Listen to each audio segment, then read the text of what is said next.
গাজীপুরে মোজাম্মেল হকের বাড়িতে হামলায় আহত শিক্ষার্থীর মৃত্যুতে ক্ষুব্ধ বৈষম্য বিরোধীরা আওয়ামী লীগ নিষিদ্ধের দাবি। অপারেশন ডেভিল হান্টে অপরাধ প্রবণতা কমার দাবি আইনশৃঙ্খলা বাহিনীর। চিহ্নিত সন্ত্রাসী সহ দেশি বিদেশি অস্ত্র উদ্ধার। ফরিদপুরে 2 সপ্তাহ ধরে জ্বলছে পৌরসভার বর্জ্য প্ল্যান্ট। আগুনের তাপ এবং কালো ধোঁয়ায় অতিষ্ঠ 3 গ্রামের মানুষ। মহাপরিকল্পনা দ্রুত বাস্তবায়ন চান লালমনিরহাটে তিস্তাপাড়ের মানুষ। 17 ও 18 ফেব্রুয়ারি অবস্থান কর্মসূচির ঘোষণা। এবং বসন্ত ভালোবাসা দিবস ঘিরে সারা দেশে বেড়েছে ফুল বেচা কেনা। যশোরের গদখালিতে জমে উঠেছে ফুলের বাজার। স্বাগত দেশযোগে, সাথে আছি আমি লিনি আফরোজ। শুনছিলেন প্রধান শিরোনামগুলো, এবারে বিস্তারিত। গাজীপুরের সাবেক মন্ত্রী আকম মোজাম্মেল হকের বাড়িতে শিক্ষার্থীদের উপর হামলার ঘটনায় আহত শিক্ষার্থী আবুল কাশেম খানের মৃত্যুতে উত্তপ্ত হয়ে উঠেছে গাজীপুর সহ সারা দেশ। জড়িতদের দ্রুত বিচারের দাবিতে রাতে বিভিন্ন জায়গায় কফিন মিছিল করেছে বৈষম্য বিরোধী ছাত্র আন্দোলন। এই সময় আওয়ামী লীগ নিষিদ্ধের দাবি জানান শিক্ষার্থীরা। সহকর্মীদের তথ্য ছবিতে প্রতিবেদন। শিক্ষার্থী কাশেমের মৃত্যুর প্রতিবাদে বুধবার সন্ধ্যার পর গাজীপুর সড়কে নেমে আসেন বৈষম্য বিরোধী ছাত্র আন্দোলন ও সমমনা ছাত্র সংগঠনের নেতাকর্মীরা। পরে তারা শহরের শিববাড়ি মোড়ে বিক্ষোভ সমাবেশ করেন। এ সময় গাজীপুর আওয়ামী লীগ নেতাদের দ্রুত গ্রেপ্তার করে বিচারের আওতায় আনার দাবি জানান শিক্ষার্থীরা। একই সাথে আওয়ামী লীগ নিষিদ্ধেরও দাবি জানান তারা। আওয়ামী ফ্যাসিজমের যারা নেতৃত্ব দানকারী তাদেরকে দ্রুত শাস্তির আওতায় নিয়ে এসে গ্রেপ্তার করে তাদের দৃষ্টান্তমূলক শাস্তি স্থাপন করতে হবে। প্রশাসন যেন দ্রুত এবং সবচেয়ে তীব্র গতিতে ব্যবস্থা নেয় এবং অপারেশন ডেল্টা যেভাবে ডেভিল হ্যান্ড যেভাবে কার্যক্রম হচ্ছে, আমরা চাই ডেভিল হ্যান্ডের মাধ্যমে হলেও এই আওয়ামী লীগ এবং ছাত্রলীগকে নির্মূল করে দাও। শিক্ষার্থী কাশেমের হত্যাকারীদের দ্রুত বিচারের দাবিতে চট্টগ্রামের আন্দারকিল্লা শাহে জামি মসজিদ চত্বরে এশার নামাজের পর গায়েবানা জানাজা হয়। সেখান থেকে প্রতীকী কফিন মিছিল বের করে বৈষম্য বিরোধী ছাত্র আন্দোলন। মিছিলটি বিভিন্ন সড়ক ঘুরে চট্টগ্রাম প্রেস ক্লাবে সমবেত হয়। সমাবেশে শিগগিরই আওয়ামী লীগ নিষিদ্ধের দাবি জানান বক্তারা।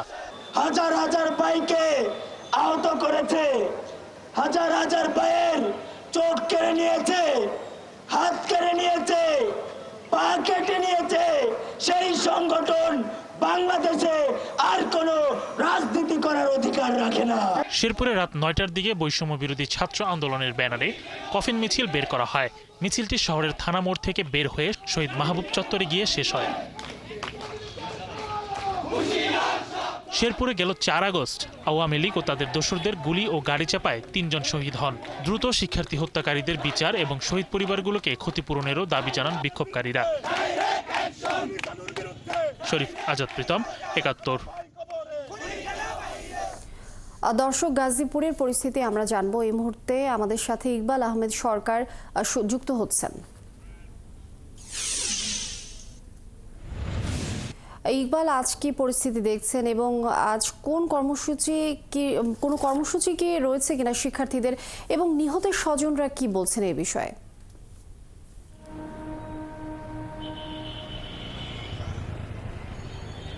লিনিয়া, কাশেম খান মারা গেছেন। আপনি যেটা বলেছেন, ঢাকা মেডিকেল হাসপাতালে, যে কিনা বর্তমানে ভারতে পালিয়ে থাকা সাবেক মন্ত্রী আকম মোজাম্মেল হকের বাসায় হামলার প্রেক্ষিতেই আহত হয়ে ভর্তি ছিল এবং আরও একজনের অবস্থা অত্যন্ত আশঙ্কাজনক বলে আমরা জানতে পেরেছি। তো সেই প্রেক্ষাপটেই গতকাল মৃত্যুর খবর ছড়িয়ে পড়লে গাজীপুরে শোকের ছায়া যেমন নেমে আসে, একইভাবে ক্ষোভে এবং বিক্ষোভে সড়কে নেমে আসে। রাতে মধ্যরাত পর্যন্ত বিক্ষুব্ধ ছাত্ররা তারা নানা রকমের কর্মসূচি পালন করেছে, বিক্ষোভ সমাবেশ করেছে। আর আজকে সকাল 10:30টায় আমরা জানতে পেরেছি যে জানাজার নামাজ হবে ভাওয়াল রাজবাড়ী ময়দানে, এবং সেখানে এর আগে বা পরে হয়তো মরদেহ নিয়ে দাফনের আগে মরদেহ নিয়ে একটা র্যালি করার, মিছিল করার কথা রয়েছে।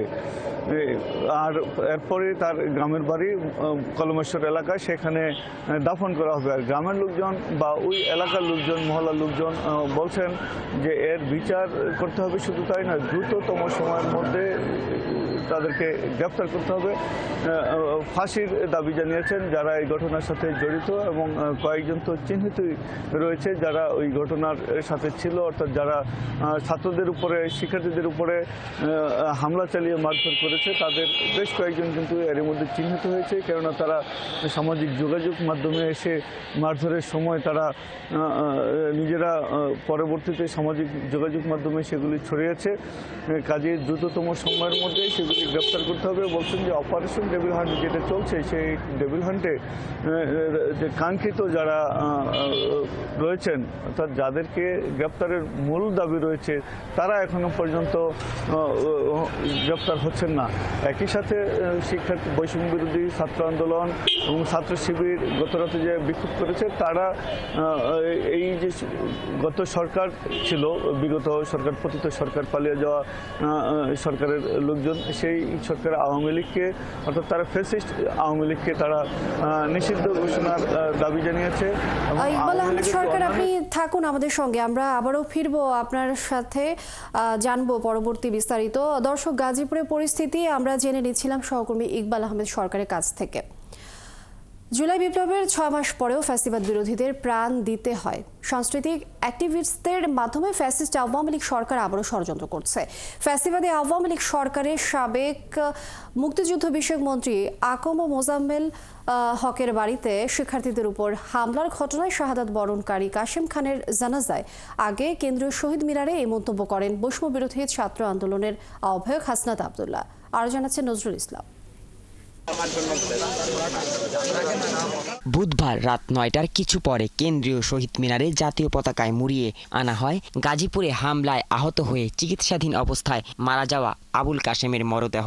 সেখানে জানাজা শেষে লাশের কফিন নিয়ে মিছিল বের করে বৈষম্য বিরোধী ছাত্র আন্দোলন। জানাজার আগে জাতীয় নাগরিক কমিটির সদস্য সচিব বলেন, জুলাই অভ্যুত্থানে পরাজিত আওয়ামী লীগকে কোনোভাবেই দেশে ফিরতে দেয়া হবে না। সেই আওয়ামী লীগ বাংলাদেশে রাজনীতি করবার আর বিন্দু পরিমাণ কোনো অধিকার রাখে না। এখনো আওয়ামী লীগকে নিষিদ্ধ করতে না পারাকে সরকারের ব্যর্থতা মনে করেন বৈষম্য বিরোধী ছাত্র আন্দোলনের আহ্বায়ক হাসনাত আব্দুল্লাহ। দ্রুত আইনি প্রক্রিয়ায় আওয়ামী লীগ নিষিদ্ধের দাবি জানান তিনি। এই 5 আগস্ট পরবর্তী সময়ে আমাদের এই ভূখণ্ডের মধ্যে হয় আওয়ামী লীগ থাকবে, না হয় আমরা থাকবো। আমরা একসাথে থাকতে পারি না। এদিকে কাশেমের মৃত্যুর ঘটনায় সারা দেশের প্রত্যেক জেলা, উপজেলা, ইউনিয়ন ও গ্রামে গায়েবানা জানাজা এবং আওয়ামী লীগের বিচার ও নিষিদ্ধের দাবিতে খাটিয়া মিছিলের ঘোষণা দেয় বৈষম্য বিরোধী ছাত্র আন্দোলনের নেতারা। গেল শুক্রবার গাজীপুরে সাবেক মুক্তিযুদ্ধ বিষয়ক মন্ত্রী আকম মোজাম্মেল হকের বাড়িতে শিক্ষার্থীদের ওপর হামলার ঘটনায় আহত হন কাশেম খান। বুধবার ঢাকা মেডিকেলে চিকিৎসাধীন অবস্থায় তার মৃত্যু হয়। নজরুল ইসলাম, ৭১, ঢাকা।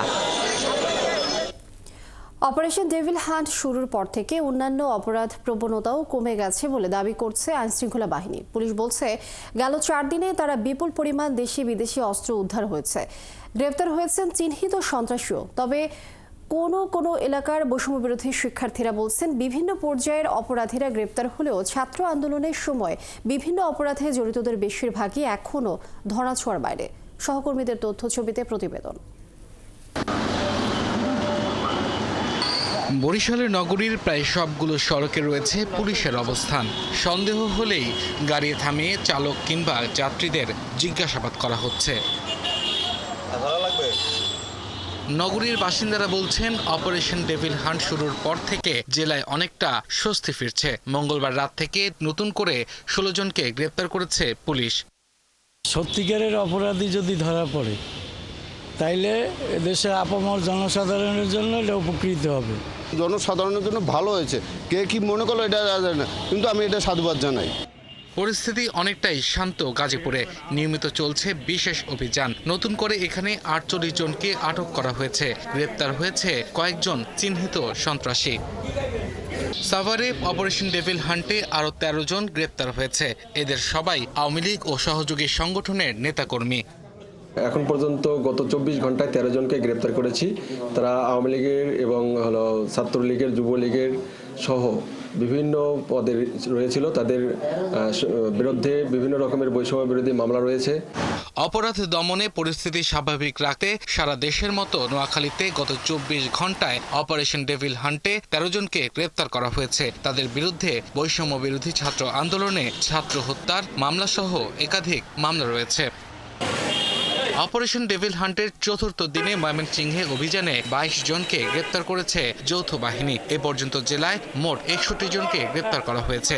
উদ্ধার হয়েছে বিপুল পরিমাণ দেশি বিদেশি অস্ত্র। তবে ছাত্র প্রতিনিধিরা বলছেন মূল সন্ত্রাসীরা এখনো ধরাছোঁয়ার বাইরে।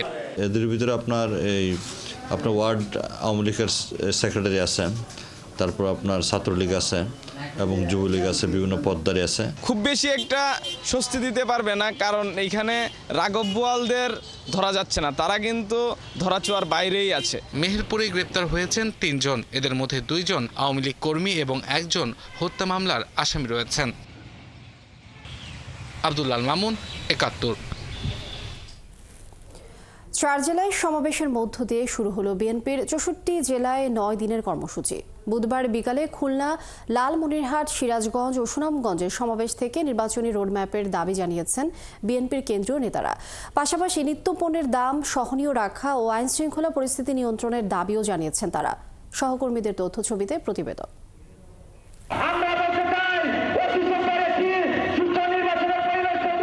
কেন্দ্রীয় কর্মসূচির অংশ হিসাবে বুধবার দুপুরে সুনামগঞ্জের পুরাতন বাস স্ট্যান্ড এলাকায় সমাবেশ করে বিএনপি।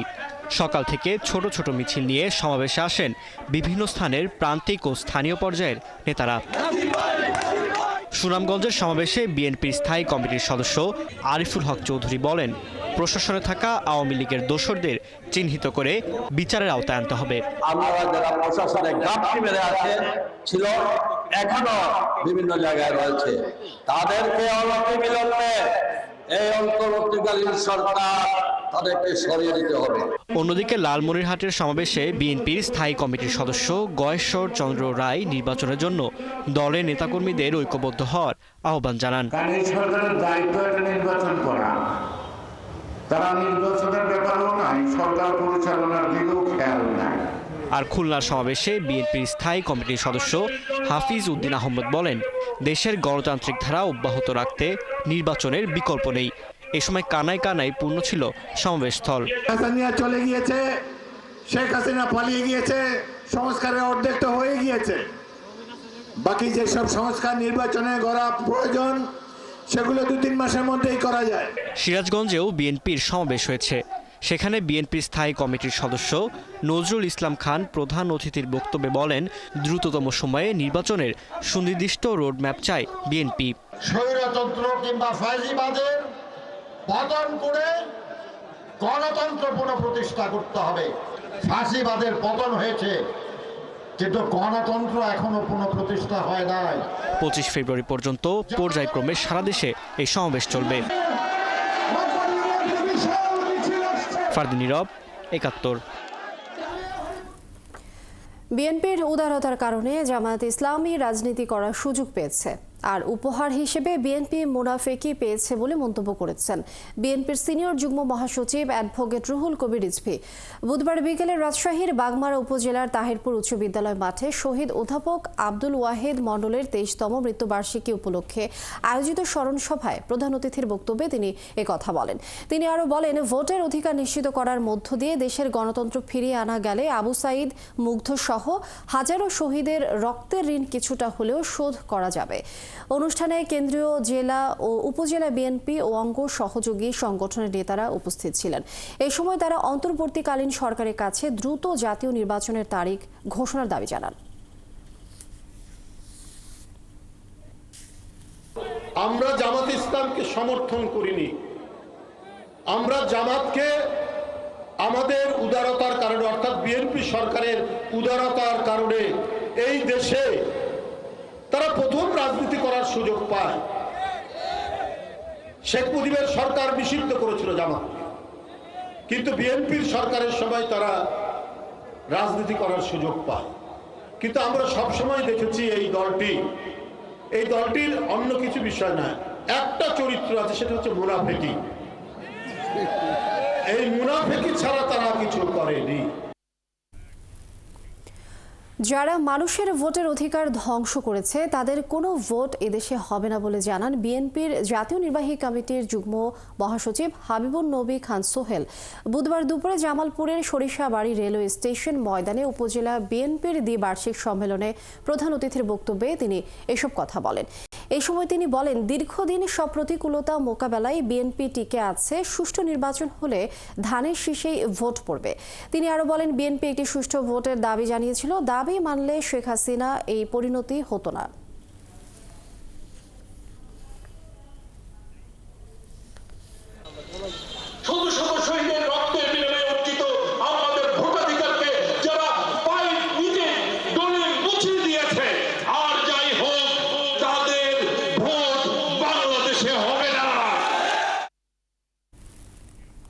বর্ণচোরাদের কোনো স্থান বাংলাদেশ জাতীয়তাবাদী দলে হবে না বলে স্পষ্টভাবে জানিয়ে দিয়েছেন বিএনপির vice chairman doctor Asaduzzaman Ripon. বুধবার বিকেলে ফরিদপুর শহরের অম্বিকা মেমোরিয়াল হলে ফরিদপুর জেলা বিএনপির কাউন্সিল উপলক্ষে প্রস্তুতি সভায় প্রধান অতিথির বক্তব্যে এ মন্তব্য করেন তিনি আরও বলেন, 16 বছর যারা জনগণের উপর নির্মম নির্যাতন চালিয়েছে তাদের বাংলাদেশের মাটিতে কোনো ঠাঁই হবে না। এই সময় অনুষ্ঠানে আরও উপস্থিত ছিলেন বিএনপির চেয়ারপারসনের উপদেষ্টা আলহাজ জহিরুল হক শাহজাদা মিয়া, বিএনপি কেন্দ্রীয় কমিটির সাংগঠনিক সম্পাদক শামা ওবায়দ সহ বিএনপি ও সহযোগী সংগঠনের নেতাকর্মীরা।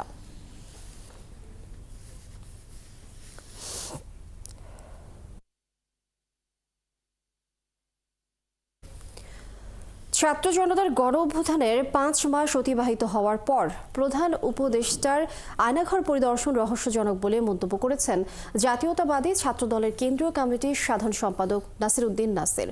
বুধবার সকাল 11:30টায় কুষ্টিয়া সরকারি কলেজ ছাত্র দলের কাউন্সিল অনুষ্ঠানে প্রধান অতিথির বক্তব্যে এসব কথা বলেন। তিনি বলেন, গণ অভ্যুত্থান পরবর্তী সময়ের কয়েকদিন পর আয়নাঘর পরিদর্শনে যাওয়া উচিত ছিল, কিন্তু তা না করে গণ অভ্যুত্থানের 5 মাস পর আয়নাঘর পরিদর্শন রহস্যজনক বলে মনে হয়েছে। তবে দেরিতে হলেও বাংলাদেশের মানুষ দেখেছে, বিরোধী মতকে খুনি হাসিনা দমন করতে বছরের পর বছর আয়না ঘরে আটকে রেখে কি নিষ্ঠুর নির্যাতন করেছে।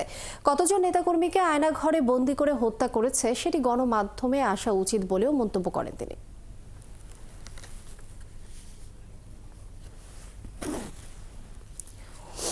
যে আয়না ঘরে কিরকম খুনি হাসিনা বাংলাদেশের বিরোধী মতকে দমন করতে কিরকম নিষ্ঠুর নির্যাতন করেছে, বছরের পর বছর ধরে অসংখ্য বিরোধী মতকে আয়না করে বন্দী রেখে নিষ্ঠুর নির্যাতন চালিয়েছে। নারায়ণগঞ্জের ফতুল্লায় জমি সংক্রান্ত বিরোধের জেরে উজ্জীবিত বাংলাদেশ নামে একটি পত্রিকা অফিসে ভাঙচুরের অভিযোগ উঠেছে। বুধবার সকালে ফতুল্লার চানমারি এলাকায় ঘটনা ঘটে। উজ্জীবিত বাংলাদেশের ভারপ্রাপ্ত সম্পাদক কবির হোসেন জানান, অন্তর্বর্তীকালীন সরকারের এক উপদেষ্টার আত্মীয় পরিচয় দিয়ে রিন্টু নামে স্থানীয় এক সন্ত্রাসী লোকজন নিয়ে জমি দখল করতে আসে। এই সময় তারা পত্রিকা অফিসের বিভিন্ন আসবাবপত্র ভাঙচুর করে। এদিকে ফতুল্লা মডেল থানার এসআই আতিক জানান, খবর পেয়ে তারা ঘটনাস্থল পরিদর্শন করেছেন। এই বিষয়ে তদন্ত করে ব্যবস্থা নেওয়া হবে বলেও জানান তিনি।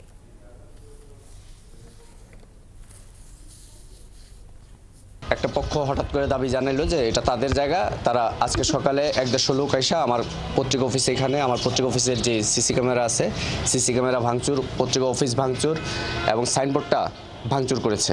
কিছুক্ষণ আগে আসলাম, এখনো আমি বিষয়টা 50 জন বা 60 জন আসছে, তারা নিয়ে আসছে কিনা সেটা তো আমি সঠিক বলতে পারছি না। এখনো একজনের সাথে এক কথা বলে অনেক লোকজন আসছে। আচ্ছা, জায়গার বিষয় নিতে আসলে কি এই কায়দায় কেউ আসে কিনা, না এটা সঠিক কিনা? এটা সঠিক না।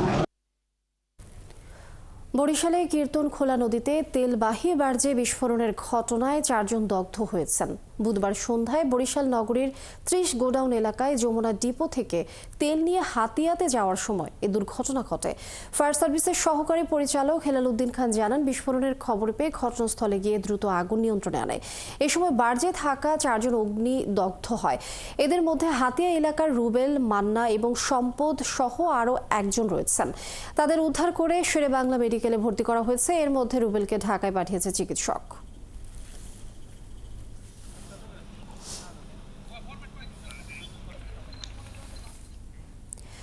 রংপুর গ্রামীণ ও কুটির শিল্প মেলার নামে সার্কাসে অশ্লীলতা ও লটারি নামে জুয়া খেলা বন্ধের দাবিতে মানববন্ধন সমাবেশ ও গণস্বাক্ষর কর্মসূচি অনুষ্ঠিত হয়েছে।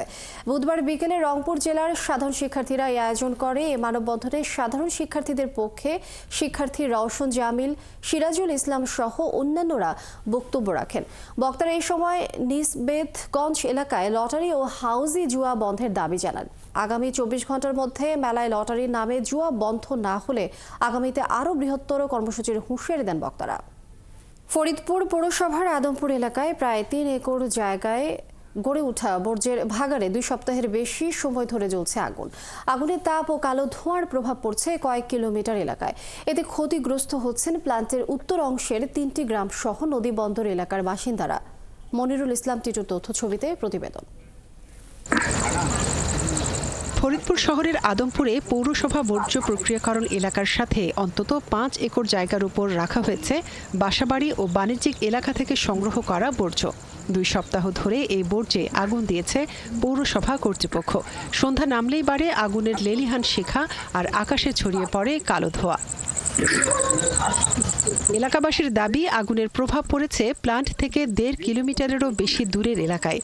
ধোঁয়ার সাথে প্লাস্টিক সহ অন্যান্য দ্রব্যের তেজস্ক্রিয়তায় চোখ জ্বালা পোড়া সহ শ্বাসকষ্টে ভুগছেন বাসিন্দারা। শ্বাস নিতে কষ্ট হয়, চোখ পুরে, ভাত খাইতে পারি না, গন্ধে শুইতে পারি না, ঘুমে চোখ পুরে, ঘুমাই গেলে চোখ পুরে, খাওয়া দাওয়া পাইতেছে না, কোমরটা বিশ্রী গন্ধ। বাচ্চাদের পোলাপানদের সবারই মনে করেন যে এই গাড়ি হান নিয়ে যাই দুর্গোষ্ঠী গন্ধ পায়।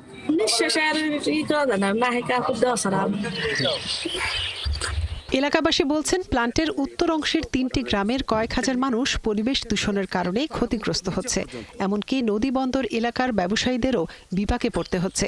আমার এলাকার লোকজন অনেক অসুস্থ হয়ে গেছে, অলরেডি 2 জনকে হাসপাতালে ভর্তিও করছে। এরকম সমস্যা না আমাকে দূর হয়ে যায়, তার জন্য কি ব্যবস্থা আছে এটা যদি সরকারিভাবে করে তাহলে আমরা খুশি। এটিকে মারাত্মক পরিবেশ বিপর্যয় হিসেবে দেখছে জেলার পরিবেশ অধিদপ্তর। কর্তৃপক্ষের সাথে আলোচনা করে দ্রুত আগুন নেভানোর ব্যবস্থা করার আশ্বাস দেন উপপরিচালক। সংশ্লিষ্ট যারা এই কাজে জড়িত তাদের সবার সাথে কথা বলে আমি এই বিষয়টা সমাধান করার চেষ্টা করব, যাতে পরিবেশ বিপর্যয় না হয়। এ বিষয়ে ফরিদপুর পৌরসভার দায়িত্বে থাকা প্রশাসক বা স্থানীয় সরকার বিভাগের উপপরিচালক কেউই ক্যামেরায় কথা বলতে রাজি হননি। তবে বুধবার বিষয়টি জানার পর আগুন নেভানোর নির্দেশ দিয়েছেন। এদিকে আগুন নেভানোর কাজের সাথে জড়িতরা জানিয়েছেন, পৌরসভার সাধারণ পানিবাহী গাড়ি দিয়ে আগুন নেভানো সম্ভব নয়। মনিরা কাজুরি, 71। দর্শক, এই বিষয়ে বিস্তারিত আমরা জানবো। এই মুহূর্তে ফরিদপুর থেকে যোগ দিচ্ছেন সহকর্মী মনিরুল ইসলাম টিটু। টিটু, একটু জানতে চাই আগুন নেভানোর বিষয়ে কর্তৃপক্ষ কি বলছেন এবং এলাকাবাসীর দুর্ভোগের কথাও জানাবেন আমাদেরকে। আপনি যেভাবে বলা হচ্ছিল যে শেষ মুহূর্তে পৌরসভা নির্দেশনা দিলেও পৌরসভার যে পানিবাহী গাড়ি, সাধারণ গাড়ি, সেই গাড়ির পানি দিয়ে কিন্তু এই আগুন নেভানো সম্ভব নয়। কারণ এখানে যে পরিমাণ বর্জ্য রাখা হয়েছে, এই টনকে টন বর্জ্য যেখানে আগুন দেওয়া হয়েছে সেখানে তারা বলছেন যে একদম নিচ পর্যন্ত আগুন ছড়িয়ে পড়ে আছে, যে কারণে এই ছোট পাইপের বা যে প্রেসার নেই যে পাইপের পানিতে, সেই পানি দিয়ে আসলে এই বর্জ্যের আগুন নেভানো সম্ভব হবে না। এর জন্য ফায়ার সার্ভিসের প্রয়োজন বলে এখানকার কর্মীরা আমাকে জানিয়েছেন। একই সাথে এর যে প্রভাব পড়ছে, সেই প্রভাব কিন্তু 1 থেকে 1.5 কিলোমিটার দূর পর্যন্ত ছড়িয়ে গেছে এবং এই সমস্ত এলাকায় যারা বসবাস করছেন তারা বলছেন যে এই তেজস্ক্রিয়ার কারণে তারা কিন্তু চোখে জ্বালা পোড়া অনুভব করছেন, শ্বাস কষ্ট হচ্ছে। বিশেষ করে যারা একটু রোগী তারা খুবই বিপাকে পড়েছেন। এর মধ্যে একাধিক ব্যক্তি অসুস্থ হয়ে হাসপাতালে চিকিৎসা নেবার ঘটনাও কিন্তু ঘটেছে, এমনটি দাবি করেছেন স্থানীয়রা। তারা দাবি করছেন যে এই কর্মকাণ্ড খুব দ্রুততম সময়ের মধ্যে বন্ধ না হলে স্থানীয়রা কিন্তু আন্দোলনেরও হুমকি দিয়েছে এবং তারা বলছে যে এটি যদি দ্রুত থামানো না যায় তাহলে এর প্রভাব, নেতিবাচক প্রভাব অনেক বড় আকারে দেখা দিবে বলে তারা মনে করছেন। আমি কথা বলেছিলাম পৌর প্রশাসকের সাথে, তিনি অবশ্য যে নির্বাচনের জন্য যে নির্দেশনা দিয়েছেন সেই নির্দেশনা মোতাবেক ব্যবস্থা নেওয়া হলেও আসলে সেটি কার্যকর হচ্ছে না। এই প্রসঙ্গে আমি জেলা প্রশাসকের সাথে কথা বলার চেষ্টা করেছিলাম, যদিও যোগাযোগ করা হলেও তিনি আসলে এই বিষয়টি নিয়ে সাড়া না দেওয়ার কারণে এই বিষয়টি আসলে ধোঁয়াশার মধ্যে পড়ে যাচ্ছে যে এখানকার যে ফায়ার সার্ভিস কর্তৃপক্ষ আছে তারা আসলে এটিতে অংশগ্রহণ করবেন কিনা বা এই আগুন নিয়ন্ত্রণে কাজ করবেন কিনা। এই ছিল সর্বশেষ আমার কাছে। মনিরুল ইসলাম টিটু, ধন্যবাদ যুক্ত হবার জন্য। আমরা আবারও জানবো আপনার কাছ থেকে পরবর্তীতে সংবাদ সংযোগে। দর্শক, ফরিদপুর থেকে আমাদের সাথে সহকর্মী মনিরুল ইসলাম টিটু যুক্ত হয়েছিলেন। তিস্তা মহাপরিকল্পনা দ্রুত বাস্তবায়ন চাইছেন লালমনিরহাটে তিস্তা পাড়ের লাখো মানুষ। জাগো বাহে তিস্তা বাঁচাই আন্দোলনের অংশ হিসেবে আগামী 17 ও 18 ফেব্রুয়ারি 2 দিনের তিস্তায় অবস্থান কর্মসূচির ঘোষণা এসেছে। 10টি স্পটে লাখো মানুষ অবস্থান নেবে বলে জানাচ্ছেন প্রধান আয়োজক সামিউল ইসলাম পাটোয়ারি মিলনের পাঠানো তথ্য ছবিতে প্রতিবেদন।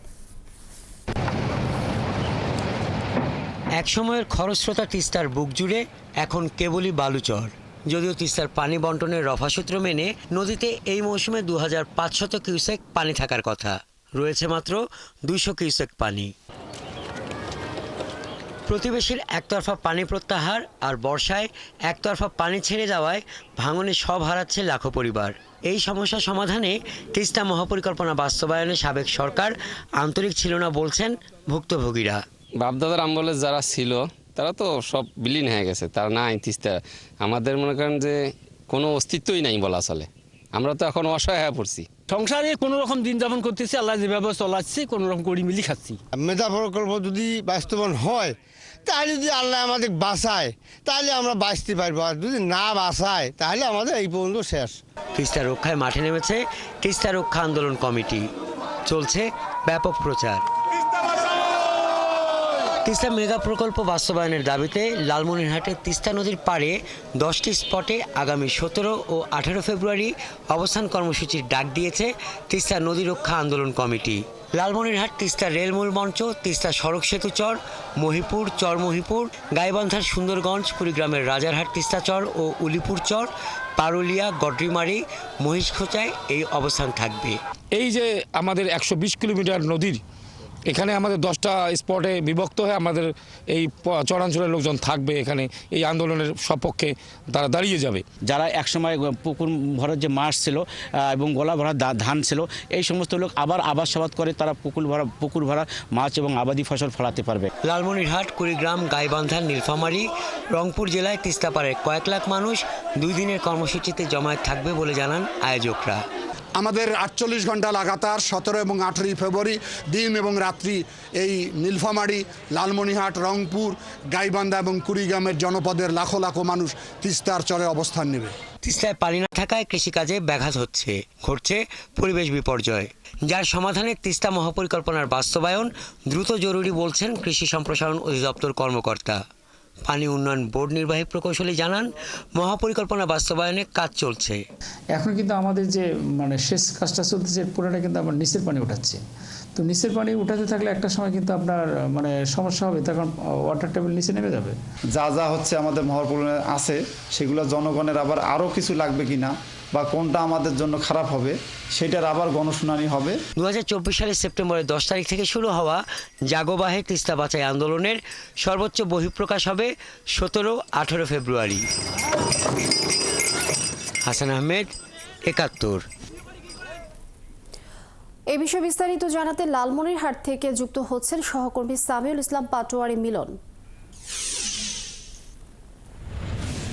সামিউল, তিস্তা মহাপরিকল্পনা দ্রুত বাস্তবায়ন চেয়ে যে অবস্থান কর্মসূচির ঘোষণা এসেছে সে বিষয়ে বিস্তারিত জানাবেন এবং কি বলছেন তিস্তাপাড়ের মানুষ।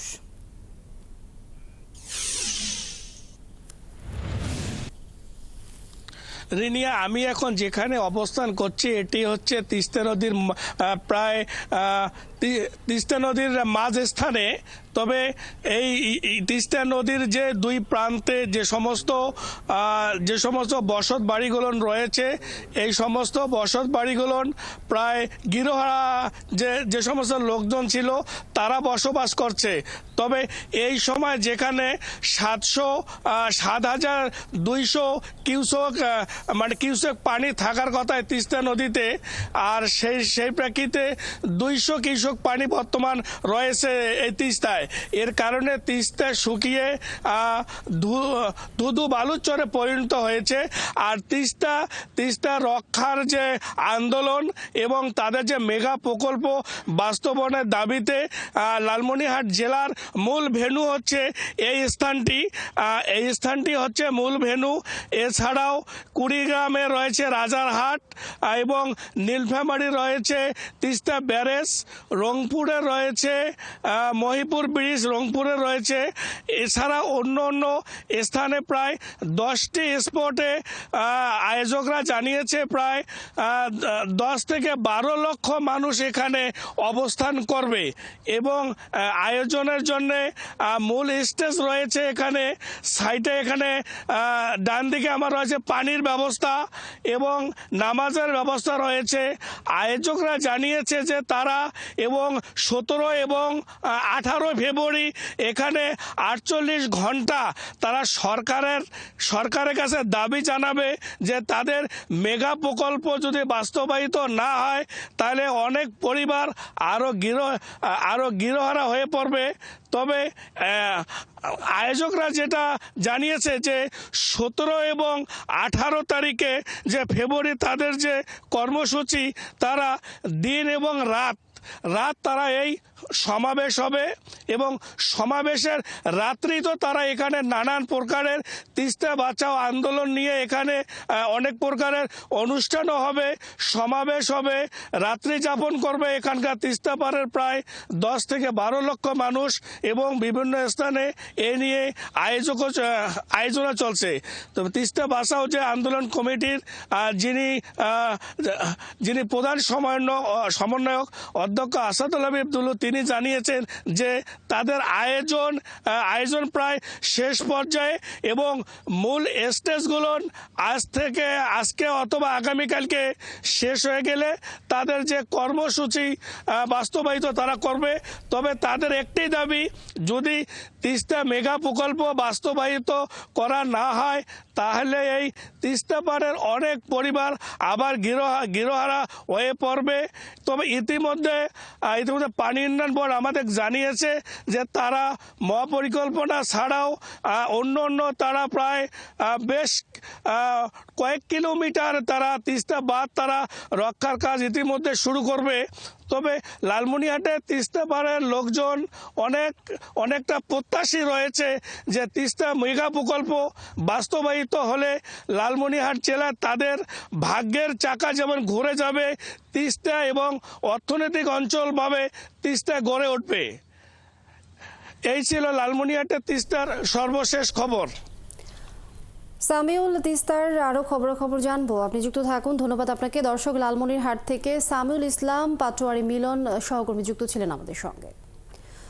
পরিষ্কার পরিচ্ছন্ন সবুজায়ন উপজেলা গড়ার লক্ষ্যে কুষ্টিয়ার কুমারখালীতে পরিষ্কার পরিচ্ছন্নতা অভিযান পরিচালিত হয়েছে। বুধবার বিকেলে ক্লিন কুমারখালী, গ্রিন কুমারখালীর ব্যানারে কুমারখালী ফাজিল মাদ্রাসা ও মাদ্রাসা সড়ক এবং আশপাশের এলাকায় পরিষ্কার পরিচ্ছন্নতা অভিযান পরিচালনা করা হয়।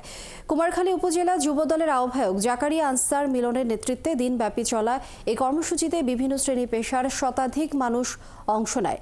এই সময় তিনি নিজ এলাকা ও বাড়ির আঙিনা নিজ নিজ উদ্যোগে পরিষ্কার পরিচ্ছন্ন রাখার আহ্বান জানান।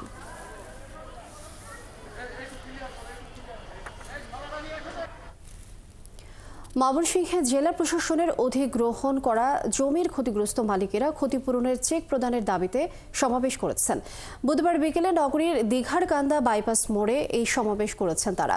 সমাবেশে ক্ষতিগ্রস্ত জমির মালিকেরা জানান কেওয়াটখালী স্টিল আর্চ সেতু প্রকল্পের জন্য ছত্রপুর ও কেওয়াটখালী মৌজার 5 শতাধিক মালিকের জমি অধিগ্রহণ করে ময়মনসিংহের জেলা প্রশাসন। ক্ষতিগ্রস্ত জমির মালিকদের অভিযোগ, জেলা প্রশাসন ক্ষতিপূরণের চেক পরিশোধ না করে তাদের সঙ্গে টালবাহানা করে সময় ক্ষেপণ করছেন। তাই অবিলম্বে ক্ষতিগ্রস্ত এলাকাবাসী তাদের ক্ষতিপূরণের চেক প্রদানের দাবি জানিয়েছেন।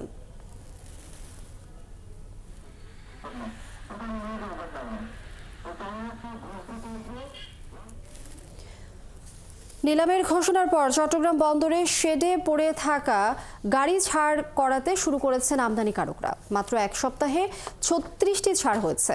এরই মধ্যে আরও 14টি আবেদন জমা পড়েছে। বন্দর কর্তৃপক্ষ জানিয়েছে, এরই মধ্যে এই গাড়ি ছাড় করিয়ে 10 কোটি টাকা রাজস্ব পেয়েছে সরকার। কর্তৃপক্ষ আরও জানায়, বছরের পর বছর এসব গাড়ি ছাড় না করে বন্দরের শেডে ফেলে রেখেছিল আমদানিকারকরাই। সাইফুল ইসলাম শিল্পের প্রতিবেদন। বেশ কয়েক বছর ধরে চট্টগ্রাম বন্দরের কারো শেডে পড়েছিল 297টি দামি ব্র্যান্ডের গাড়ি। এর মধ্যে বিগত সরকারের এমপিদের কোটায় আনা হয়েছিল 31টি।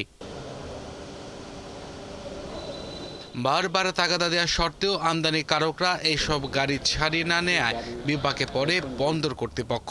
এসব গাড়ির মধ্যে 100টি নিলামে বিক্রির চূড়ান্ত সিদ্ধান্ত নিয়ে সমস্ত প্রক্রিয়া সম্পন্ন করে চট্টগ্রাম কাস্টম হাউস। কাস্টমস কর্তৃপক্ষ জানায়, নিলাম শুরুর ঠিক আগ মুহূর্তে অতিরিক্ত শুল্ক ও জরিমানা দিয়ে 36টি গাড়ি ছাড় করে আমদানিকারকরা।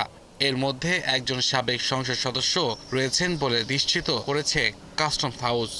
নিলামে যতগুলো গাড়ি ওঠানোর কথা ছিল অতগুলো ওঠানো সম্ভব হয় নাই, বাট আমাদের যেহেতু দ্রুত তারা ট্যাক্স পরিশোধ করে খালাস করে নিয়ে যাচ্ছে, গভর্নমেন্ট তার রাজস্ব এখান থেকে বেশি পাচ্ছে। কর্তৃপক্ষ আরও অভিযোগ করে, বিদেশ থেকে আমদানি করা গাড়ি ছাড় না করে বরং চট্টগ্রাম বন্দরের কার শেডকে আমদানিকারক প্রতিষ্ঠানগুলো শোরুম হিসেবে ব্যবহার করেন। পরে কৌশলে নিলাম করিয়ে ওই একই গাড়ি নিয়ে যান আমদানিকারক, কিন্তু এবার সেই সুযোগ দেয়া হয়নি। প্রকৃত মালিক ডেলিভারি নেয় তখন সে আমাদেরকে স্টোর রেন্টটা দিয়ে যায়, কিন্তু যখন আরেকজন থার্ড পার্টি অকশন করে ডেলিভারি নিয়ে যায় তখন আসলে সে স্টোর রেন্ট দেয় না, সে কাস্টমসকে তার যে বিড ভ্যালু সেটা দেয় এবং সেখানের একটা সেল প্রসিড আমরা পাই আইন অনুযায়ী। নতুন গাড়ির চাহিদা কম, সেই ক্ষেত্রে হয়তো আমদানিকারক ভেবেছে যে গাড়িটা এটা আমি এখন এই লিকুইড ক্যাশের মাধ্যমে ডিউটি পেমেন্ট করে যে আমি শোরুমে নিয়ে যাব, হয়তো বা গাড়িটা এখন বিক্রি হবে না, এই কারণে সে একটু স্লোলি যখন মার্কেটটা ভালো হবে তখন সে লিকুইড ক্যাশের বিপরীতে পরিশোধ করে এটা নিয়ে যেতে চেয়েছিল। চট্টগ্রাম কাস্টমস হাউসের দেয়া তথ্য মতে আমদানিকারকরা ছাড় করিয়েছে 16টি হাইব্রিড কার, 11টি মাইক্রোবাস, 8টি দামি জিপ এবং 1টি ডবল কেবিন পিকআপ। ডিউটি কিন্তু অনেক বেশি পড়ে যায়, অনেক বেশি পড়ে যাওয়ার কারণে ডিউটি এবং মানে ইউরোপীয় ওখানে কিনা হিসেবে যখন যোগ করে তখন দেখি যে গাড়িটা বর্তমানে চালানোর উপযুক্ত হয় না, ওই দামে চালানো যায় না। আমদানির 30 দিনের মধ্যে গাড়ি ছাড় না হলে নিলামে বিক্রির জন্য কাস্টমসের কাছে বাই পেপার হস্তান্তর করে বন্দর কর্তৃপক্ষ। তবে এবার নিলাম ঘোষণার পর আমদানিকারকরা যে হারে গাড়ি ছাড়িয়ে নিচ্ছে তাতে বন্দর কর্তৃপক্ষ আশাবাদী যে শিগগিরই বন্দর কার শেড এবার পুরানো গাড়ি মুক্ত হবে। আব্দুল আল মামুন, ৭১। মাত্র একজন শিক্ষক দিয়েই পাঠদান চলছে সিলেটের শতবর্ষী মুরারি চাঁদ এমসি কলেজের পরিসংখ্যান বিভাগে। বিভাগের 8 শতাধিক শিক্ষার্থীকে একাই সামাল দিচ্ছেন তিনি। এই অবস্থায় পাঠদান নিয়ে বিপাকের শিক্ষার্থীরা। কলেজ কর্তৃপক্ষ বলছে, বারবার শিক্ষা মন্ত্রণালয়ে চিঠি দিয়েও কোনো সুরাহা মিলছে না। হোসেন আহমদ সুজাদের প্রতিবেদন। সিলেট সরকারি মুরারি চাঁদ এমসি কলেজের পরিসংখ্যান বিভাগে 2021 সাল থেকে কোনো শিক্ষক নিয়োগ দেওয়া হয়নি। এ কারণে এ বিভাগে 4 জন শিক্ষক থাকার কথা থাকলেও আছেন মাত্র একজন। শিক্ষার্থীদের পরীক্ষা, ক্লাস, থিসিস মূল্যায়ন সহ সব কাজ করছেন একজন শিক্ষক। শিক্ষার্থীরা বলছেন, শিক্ষক সংকট থাকায় বিপাকে পড়তে হয় তাদের। এখন রেগুলার স্টুডেন্ট হলো 882 জন, কিন্তু টিচার আছে একজন। পরিসংখ্যান বিষয়টা অনেক ডিফিকাল্ট, যেখানে ধরেন মানে 2 জন গেস্ট টিচার আছেন, কিন্তু আমাদের স্যার একার পক্ষে আর কি হ্যান্ডেল করা সম্ভব। থিসিস তৈরি করতে হলে সেটা হচ্ছে প্র্যাকটিক্যালি বুঝতে হয় এবং আত্মস্থ হইতে হয়, সেটা আমরা পারতেছি না টিচার সংকটের কারণে। এক এক সময় আছে যে এখানে এসে বসে থাকা লাগে, একজন আর 2 জন স্যার তো করতে পারেন না। আমাদের এখানে যাতে আরও কয়েকজন শিক্ষক আসেন, যার ফলে আমরা আমাদের পাঠদানটা সুষ্ঠুভাবে পেতে পারি আমাদের এখানে শিক্ষক সংকটের কারণে অনেক সময় দেখা যায় ক্লাস ঠিকমতো হয় না, যার ফলে স্টুডেন্টরা আসে না। এদিকে পরিসংখ্যান বিভাগ বলছে একজন সহযোগী অধ্যাপক, একজন সহকারী অধ্যাপক ও 2 জন প্রভাষকের পদ বিদ্যমান থাকলেও সহযোগী অধ্যাপকের পদ ছাড়া বাকি পদগুলো দীর্ঘদিন থেকেই খালি। অতিথি শিক্ষক দিয়ে কোনোভাবে চালানো হচ্ছে কার্যক্রম। তো প্রায় 3 বছর থেকে আমি একা ডিপার্টমেন্টের অনার্স, মাস্টার্স, ডিগ্রি, ইন্টারমিডিয়েট এই 4টা ডিসিপ্লিনে আমার এটা চালু করতে হচ্ছে। আর কলেজ কর্তৃপক্ষ জানায় শিক্ষা মন্ত্রণালয়, মাউসি সহ সরকারের সব দপ্তরে শিক্ষক সংকটের কথা জানানো হলেও কোনো সুরাহা মিলছে না। শূন্যতা পূরণের জন্য আমরা বারবার মিনিস্ট্রিকে, আমাদের মাউসিকে, আপনারা যারা ইলেকট্রনিক মিডিয়ায় আছেন, যারা প্রিন্ট মিডিয়া যারা আছেন, সবাই আমাদের সহযোগিতা করেছেন, লেখালেখি আমরা করেছি সব জায়গায়, কিন্তু আসলে আমরা দুর্ভাগ্য যে এখনো পর্যন্ত পরিসংখ্যানে আমরা পদটা শূন্যই রয়ে গেছে, পাইনি আমরা একজন দিয়ে আমাদের আসলে ডিপার্টমেন্ট চলছে। কলেজটির এই বিভাগে স্নাতকে 130টি ও স্নাতকোত্তরে 65 সিট রয়েছে। হুসাইন আহমেদ সুজাত, 71 সিলেট। ফরিদপুরে এবছর গণিতে এফ মুজিবুর রহমান ফাউন্ডেশন স্বর্ণ পদক পেয়েছে সরকারি রাজেন্দ্র কলেজের গণিত বিভাগের 2 শিক্ষার্থী। বুধবার দুপুরে সরকারি রাজেন্দ্র কলেজের শতাব্দী ভবনের 2য় তলা শিক্ষক মিলনায়তনে এ অনুষ্ঠান হয়। এতে প্রধান অতিথি হিসেবে বক্তব্য দেন কলেজের অধ্যক্ষ এস.এম. আব্দুল হালিম। পুরস্কার পাওয়া শিক্ষার্থীরা হলেন বিএসসি অনার্স 2022 ব্যাচের মনিরা আক্তার এবং এমএসসি 2021 ব্যাচের খন্দকার ফখরুল আলম। অনুষ্ঠান শেষে তাদের হাতে 1 ভরি ওজনের স্বর্ণের পদক এবং 15,000 ও 10,000 টাকা তুলে দেয় অতিথিরা।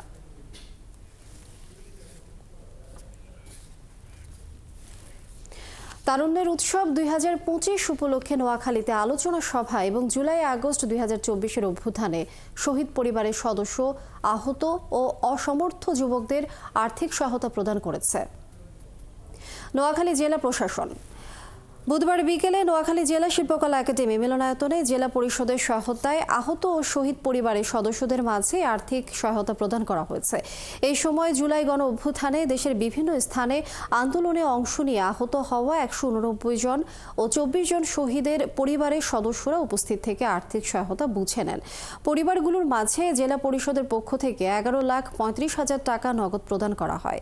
এই সময় অভ্যুত্থানে আহত হওয়া ব্যক্তিরা, শহীদদের পরিবারের সদস্যরা ও বৈষম্য বিরোধী ছাত্র আন্দোলনের নেতৃবৃন্দ আন্দোলন চলাকালীন তাদের বিভিন্ন দুঃসহ স্মৃতি তুলে ধরেন।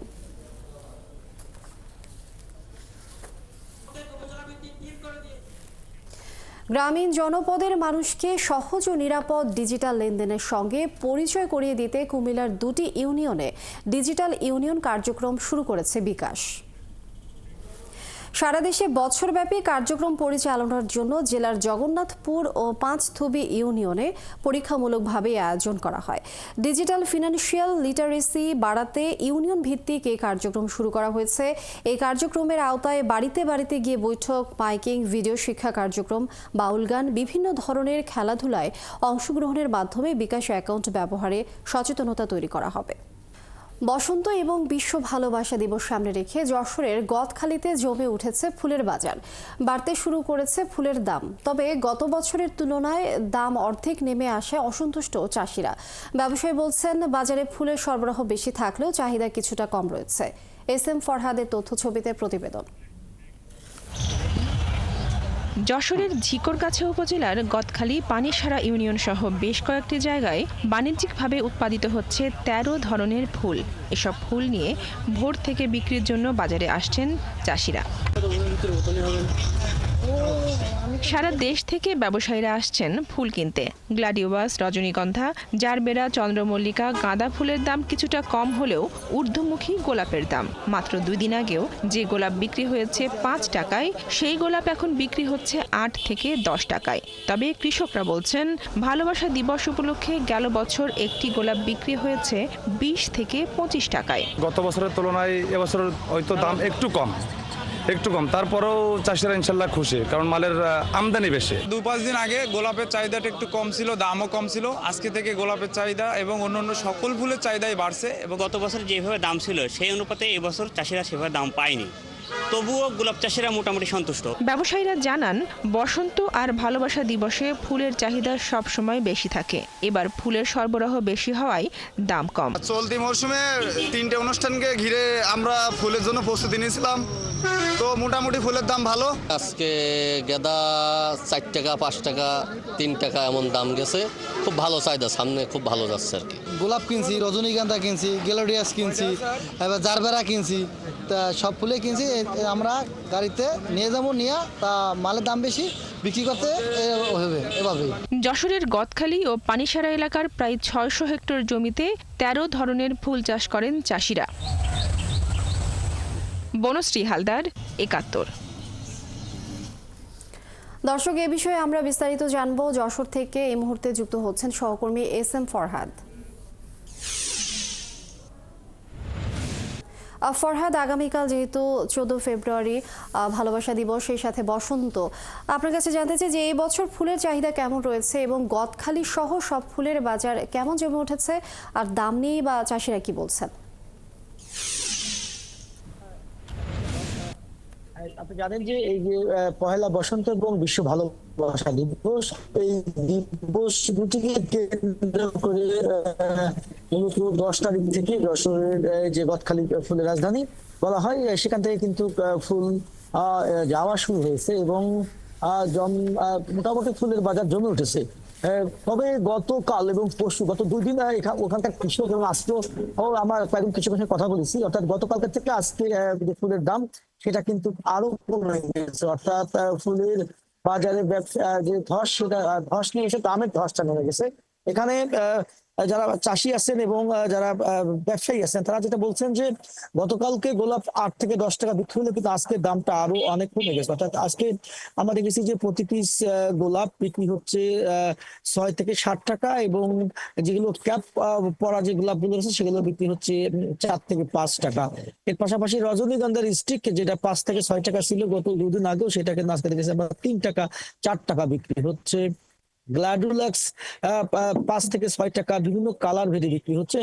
এর পাশাপাশি জারবেরা যেটা 10 থেকে 12 টাকা বিক্রি হয়, সেটা 5 থেকে 6 টাকা বিক্রি হচ্ছে। অর্থাৎ এইবারের যে দুটি দিবস, এই দিবস দাম কৃষকরা গতবারের তুলনায় প্রায় অর্ধেক কম পাচ্ছে। অর্থাৎ গত বছরে আমরা দেখেছি যে এই যে দিবসকে কেন্দ্র করে কিন্তু গোলাপ ফুল 20 থেকে 25 টাকা পাইকারি বিক্রি হতে, সেটা কিন্তু এবার গতকাল এবং গত পরশু, গত 2 দিন 8 থেকে 10 টাকা বিক্রি হলে আজ কিন্তু আরো কমে গেছে, অর্থাৎ 5 থেকে 6 টাকা। এখানে কৃষকরা বলছেন যে এবার যেহেতু অতি বৃষ্টির কারণে তাদের যে ফুল উৎপাদন সেটা কিন্তু ফুল গাছগুলো নষ্ট হয়ে গেছিল, এই কারণে তারা আবার ফুল তারা চাষ করেছেন এবং ফুলের যে উৎপাদনটা এটা কিন্তু এবার প্রচুর পরিমাণে একসাথে, অর্থাৎ সব ধরনের ফুল কিন্তু একসাথে বাজারে উঠছে। অর্থাৎ ফুলের ব্যাপক আকারে